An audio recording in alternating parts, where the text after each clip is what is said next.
బంగాళాఖాతంలో ఏర్పడ్డ వాయుగుండం కారణంగా విశాఖ సాగర తీరంలో ఎగసిపడుతున్న అలలు రాగల 36 గంటల్లో భారీ నుంచి అతి భారీ వర్షాలు పడే అవకాశాలు ఉన్నాయని వాతావరణ శాఖ హెచ్చరించింది.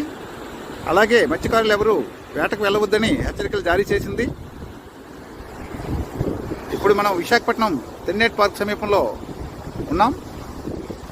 తీరంలో కనిపిస్తున్న కెరటాలు ఉధృతిని మీరు గమనించవచ్చు. ఉధృతంగా వస్తున్నాయి.